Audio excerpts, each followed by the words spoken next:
Hello, welcome back to Franklin Covey's weekly On Leadership podcast. My name is Scott Miller. I serve as your host and interviewer each week. I'm also the author of the Master Mentors book series based on this very podcast, published by HarperCollins. Master Mentors Volume 1 released this year with insights on 30 of our transformative guests from the first 2 years of the podcast. And now we're releasing and available for pre-order now, Master Mentors Volume 2, where I selected 30 new guests and featured 30 new insights, releases October 4th and available for pre-order on our way to 10 volumes in the Master Mentor series. And who knows, maybe today's guest might be so gracious as to allow me to feature him. He is a household name. His name is Don Miguel Ruiz. He is the author of the book, The 4 Agreements. It's been a transformative book. This book has been on the New York Times list for 10 plus years. It has sold tens of millions of copies and has been translated into nearly 50 languages. And from Las Vegas, we have the author joining us today. Don, welcome to On Leadership. Oh, it's my honor to be with all of you, and I'm very, very grateful. Don, this is a highlight for us. We have been so privileged that listeners and viewers around the world keep subscribing and sharing this podcast series. We've had some amazing guests, from best-selling authors to business titans and celebrities and CEOs of Fortune 10 companies. And you are you're a delight. You're a gentleman. You're such a great author. This book has been truly transformative for tens of millions of people. Today, we're going to very simply go through each of the 4 agreements. So someone who's listening and viewing can kind of predict what our conversation will be organized like. But before we do that, would you rewind a bit and would you give some context for why you wrote the book, how you came up with some of the learnings from your ancestors, from your own spiritual and religious readings and learnings? Talk a bit about the basis behind the 4 agreements. Well, this is a wonderful book, and this year is 25 years since we published this book. It's 1997, and it really becomes a classic, and it's all over the world, and it's been used in so many different directions. It's in the universities, is in any direction you name it, and is there. Is 4 simple agreements. That is, we can say, the result of investigating how the human mind works. I used to be a neurosurgeon, and in the middle of the 80s, I decided to explore the human mind, and I returned to the teachings of my ancestors, and just to find out that the human mind is extremely simple. Then in this book, we see what the problem is the domestication of the human being. And the solution is to stop believing all what we learned in the first 10, 15, 20 years of our life. And in order to do that, I give the solution. And the solution was the 4 agreements. It's extremely simple. It's something that everybody knew, but we never focused it in that direction in order to transform what we believe. It challenged every belief that we have, because we find out that we just a continuation of the stories that is being said by our family, by our country, by the entire world. And it's amazing to see the transformation that is happening to all of us, because it's a challenge to our beliefs.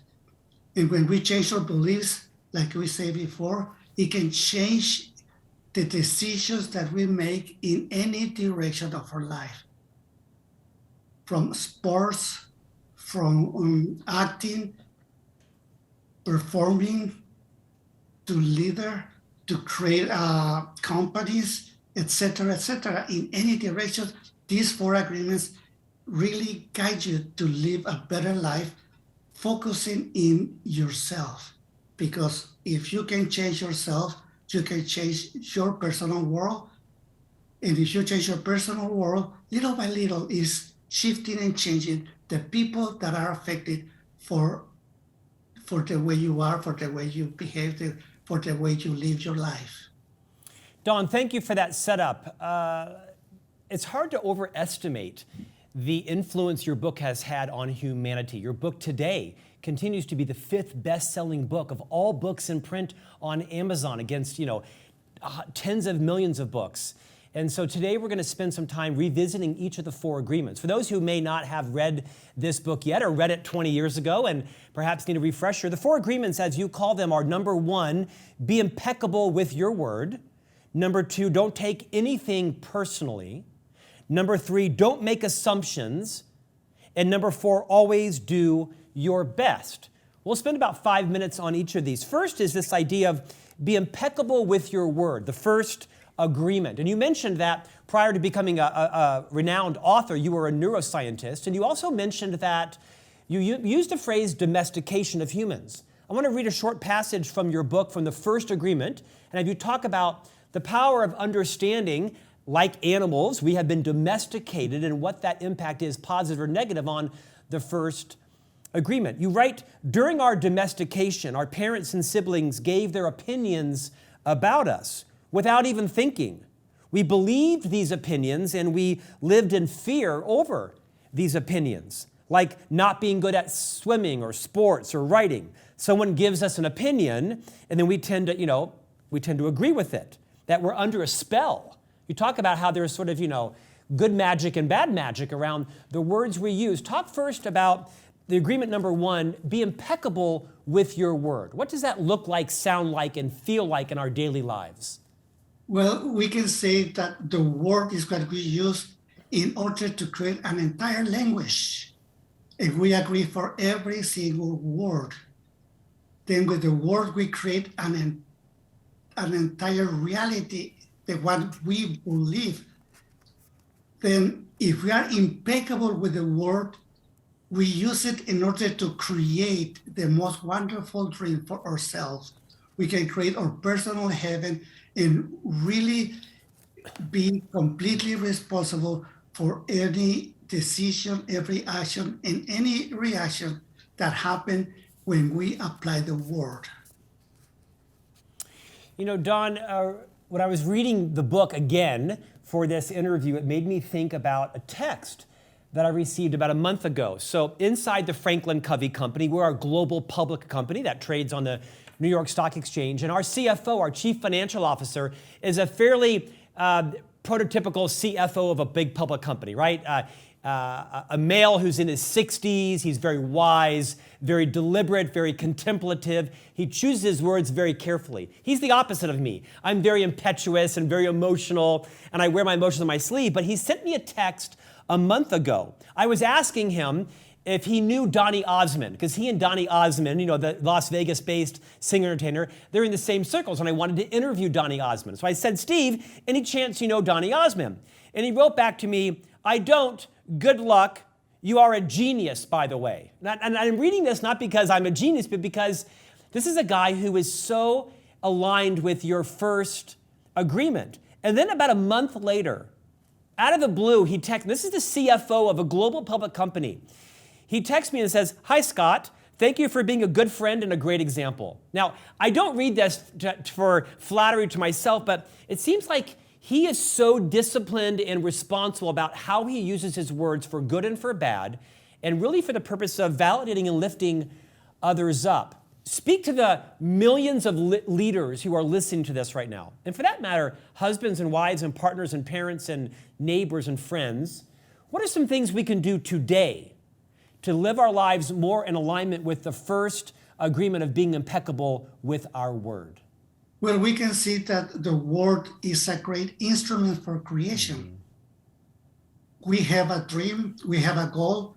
We use the word in order to try to reach that goal. By doing that, we can create a biggest organization. We can create something great in any sport or whatever direction we fall life with. Like for me, I wanted to be a medical doctor. Then by using my word, I start guided, creating direction who will lead me to the university, who will lead me to finish all the tests and graduate and become a medical doctor. Then it's extremely powerful. We can lead, we can be follow, but we have to be aware of what we are doing. Then with the word we communicate with everybody around us, but more important, we communicate with ourselves because we can tell to ourselves what we want to believe, what we know what is real, what we know what is not real. That is extremely powerful. We can influence people with the word. We can make them believe things that, knowing or not, could be truth or not, but they follow what we say, if they follow us, or vice versa. So what extremely important for us is have a lead and we follow and we do whatever to follow that person. Then it's extremely important, it's extremely powerful, the use of the word. We need to respect the word. In fact, I think, Don, in the book, you've really reminded us, because you use examples of Hitler and other, military or political leaders that used word for good or for bad, and sometimes unconscionable bad, in the case of Adolf Hitler and those that followed his word and his ideas. I think it's a great reminder for all of us to be more deliberate, more contemplative, more thoughtful, more careful with the words that we use about ourselves and about others, because as you mentioned, we've all been domesticated in some ways to be subordinate to and believe what others think about us, which leads us to the second agreement you call don't take anything personally. In fact, in the book, you say nothing other people do is because of you. It is because of themselves. And then further, you write, what they say, what they do, and the opinions they give are according to the agreements they have in their minds.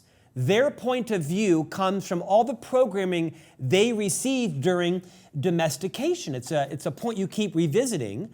Expand on and talk about the second agreement of don't take anything personally. Well, it's very interesting because we can see that we live in our own creation. It's like a whole movie where we are the main character of that movie. But just like us, everybody around us do exactly the same thing. Then in their movie, we are only a secondary characters. They only know what they believe we are. And this is extremely important because we believe we know everybody. We can swear we know our mother, our father, our children, our beloved.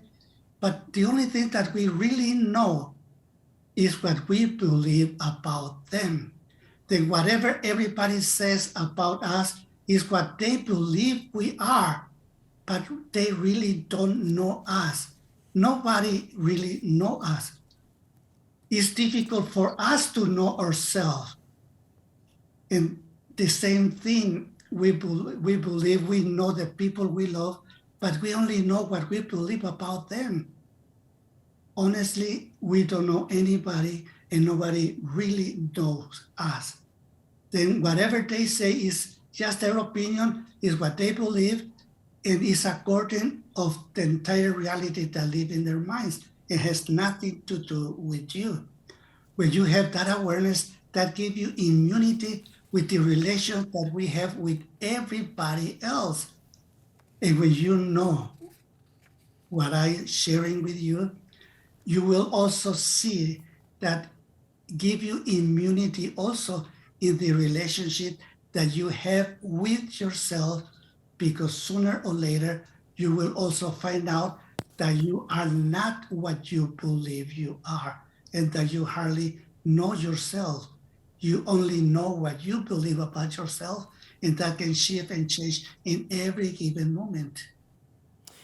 Don, it's really a great leadership reminder, because one of the concepts we teach at the Franklin Covey Company, if you're going to be a leader of people, then you have to develop a leader's mindset. You have to have a paradigm that is nimble and agile and flexible, and recognize that, what you think about those on your team is likely not complete. It's not fully accurate.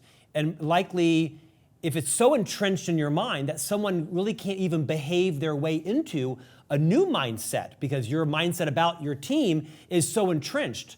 And I think it's important to remind leaders, remind parents, all of us, that none of our belief systems and mindsets are complete or total or accurate, and that we never fully know those that work with us and for us, and we should be constantly in a state of sort of awareness of the fact that our mindsets are skewed. You agree with that? Yes, and we can say that it's extremely important to make agreements with our team or group that work with us, that we see everything in the same direction or very close to the same direction. Because playing as a team, we become much stronger. And the only way to do that is to have that agreement and to really be a fair team player. And we should see the team as one being made by 5, 10, 100 people. It doesn't matter how many, but see it like one living being. Because we can see also humanity is only one living being and is made by 8 billion people. Don, before I go into the third agreement, which is don't make assumptions, would you back up a little bit and remind us, why are there 4? Of all the research you've done, the teachings from your family's history and lineage and spirituality, how did these 4 come together? I ask that because Dr. Covey wrote the book, The 7 Habits of Highly Effective People, and there was 7 for a reason. They were sequenced very intentionally. The first were about developing a private victory, mastery over self, and the next 3 habits were about victory with others, public victory, and then the 7th habit was sort of a unifying habit. How did you organize these 4, and why are they in this order? Well, it really was 5, but at the time that I write the 4 agreements, I decided only to speak about the first 4 agreements because I thought that the 5th one is really just to become a master. And these 4 agreements is really a challenge of a whole belief system, because everything that we believe is there because we agree with every word, with every concept, with every sentence. And we see that the result is that we become just like everybody else, living in a myth that only exists in our mind. And like we said before, the problem is that we was domesticated. We didn't choose that, but we adopted it and make it ours. Then with these 4 agreements, we challenge every single belief. We bring the power of the doubt, and we doubt every concept. We doubt whatever the belief system says, and what passed the test of the doubt, then we take it as truth. And it's changing little by little everything that we believe. Then that really changed everybody else.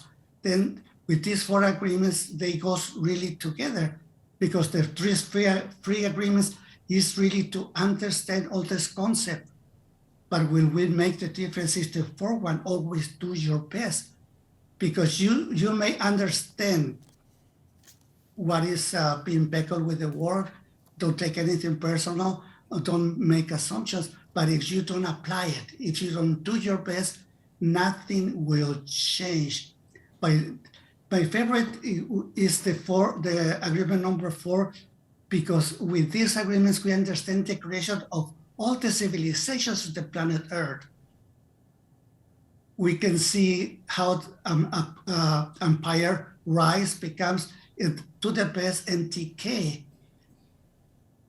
Then this really can be used to change what we believe, not just about everything around us, but about ourselves.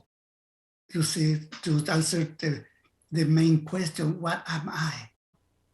Anyway, I think that. Don, I'm guessing there's been some pressure from your publisher to publish the book, The Fifth Agreement, because that would sell millions of copies. Can you share with us what the Fifth Agreement was? Well, it's be impeccable, but learn to listen. And this book, it really was wrote by my son, Don Jose, and I participate by talking about the first four agreements. And that happened in 2002 when I had a major heart attack and my body was dying.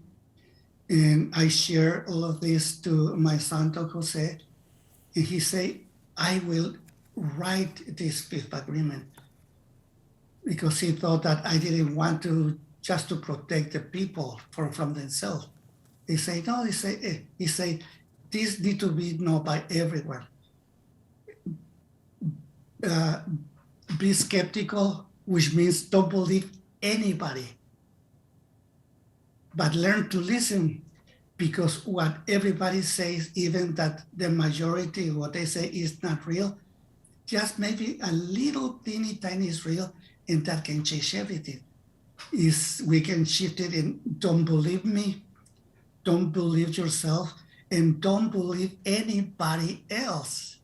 You see, we are using the power of the doubt, but learn to listen, and then you choose what is real, what is truth for yourself. And you will find out that whoever say whatever in any place is just their point of view. Maybe it's true for the one who's speaking that word, but not necessarily is truth for you. But if you listen, you will see that there's so many things that this person will share that is valuable for everyone. Then by using the doubt, we will take aside everything that we believe is not true, but we keep the most important part that they share, that they lead, and we use it for ourselves, for our own transformation. And we become better and better with ourselves. The most important part is don't believe yourself. Every time that you say, I'm not good enough, I'm not strong enough, I'm not intelligent enough, don't believe yourself, because you're lying. It's not true. The result will be that you find perfection in everything, including yourself, and you will see that everything is perfect, and imperfections only exist in the mind. That's why this fifth agreement, when you change your world completely, it means the end of the world. It is wonderful, because it's a new beginning. After that, you will use your word only to create a little piece of heaven in your mind, and you live in that new dream. Don, thank you for the backstory and the context on the fifth agreement. Let's review here quickly. Agreement 1, be impeccable with your word. Agreement 2, don't take anything personally. Agreement 3, don't make assumptions. In the book, you write in support of agreement number 3, we create a lot of emotional poison by making assumptions and taking it personally, because usually we start gossiping about our assumptions. Remember, gossiping is the way we communicate to each other in the dream of hell and transfer poison to one another. In fact, in the book, you write a lot about how inculcated as humans we are to gossip all of our lives and how poisonous it is. Talk about the value of being impeccable with your word, and how can people move out of a family culture, an organization culture, out of gossip and into being impeccable with their word? Well, it is extremely important, because with the gossip, we hear rumors, we believe rumors, and we spread the rumors. And we don't even know if it's true or not, especially in organizations. You know, when we are a team and we have a goal that we want to reach, and we can see that there's so many conflicts because all those opinions, believing in all those gossiping that is happening all the time. If you turn the news on, they will tell you a lot of gossips, making in a lot of association trying to manipulate what people should believe or not believe. Is something extremely important for us to understand. And you can apply the fifth agreement right there. Don't believe all that gossip, but listen, because in between of all those gossiping, something is real, something is truth, and that will help you to live a better life, not just for yourself, but for the people that you love the most. I think it's worth belaboring this point because it's in my judgment after 30 years in the leadership development business that the biggest cancer in every organization is gossip. Yes. And that if you want to eliminate that cancer in your company, it starts with the leader. It's a great example of our former CEO, Bob Whitman, who's now our chairman of the board, is Bob never gossips. He doesn't allow it. He doesn't participate in it. And in fact, if he sees it happening, he quickly shuts it down graciously and changes the topic to make everyone understand this is not acceptable in this organization without shaming anyone. But he really sets that standard. Will you just remind us the importance of being a transition figure, whether it be in our families or as leaders in our organization, to ensure that we're faced with the temptation multiple times a day to share our assumptions, to share our opinions, to not be impeccable with our word. But if you really want to eliminate gossip from your life, you really have to be the model of that in all of your interactions.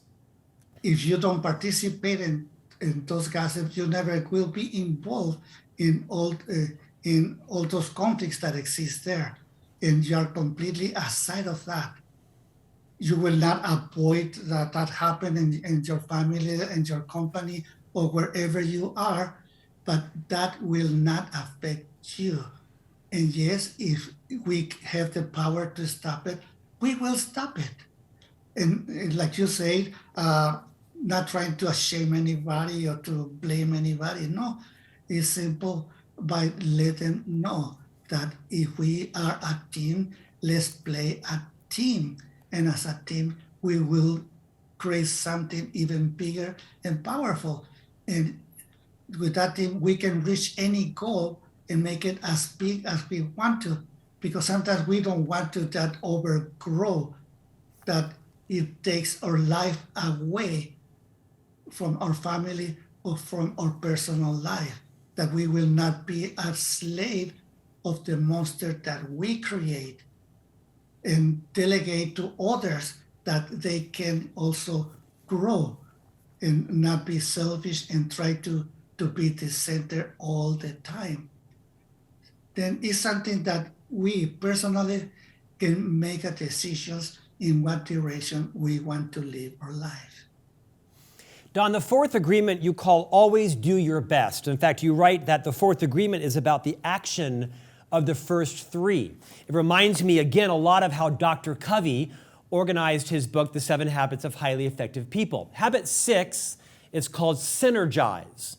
And it really isn't a do habit. You don't do synergy, you get synergy. You are rewarded with synergy by doing the previous habits, specifically 4 and 5. Habit 4 is think win-win, and habit 5 is seek first to understand, then to be understood. It's the habit of empathic listening.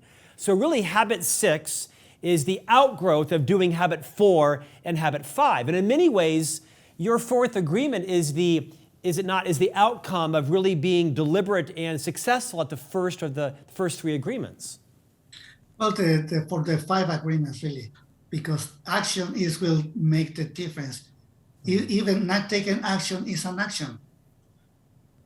Don, you mentioned in the book that the idea for this came to you from a couple of different ways, from your heritage, your family, the teachings of your heritage in Mexico, but also you had a near-death experience close to 50 years ago.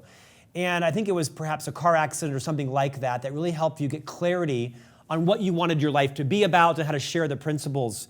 For those of us that aren't having a near-death experience, who don't want a near-death experience to be the trigger or the pivot on how to get clarity in our lives, How does everyone who leaves this podcast in the next 3 or 4 minutes and goes back to the onslaught of information, all the demands they have in their life and busyness and activity, how does someone begin to implement the 4 agreements in their life today without having a near-death experience? Well, the whole thing is really about awareness. To be aware that we really don't know what we are. You know, I used to believe that I was my body. With the car accident, I find out that I am not my body, but I live in my body. And I also understood that my whole life is been just a dream, a wonderful and beautiful dream, and that I'm dreaming all the time. Like right now, I am dreaming with the brain awake, but I live in my dream and I share with everybody else's dreams. We are dreaming together and we interact with each other.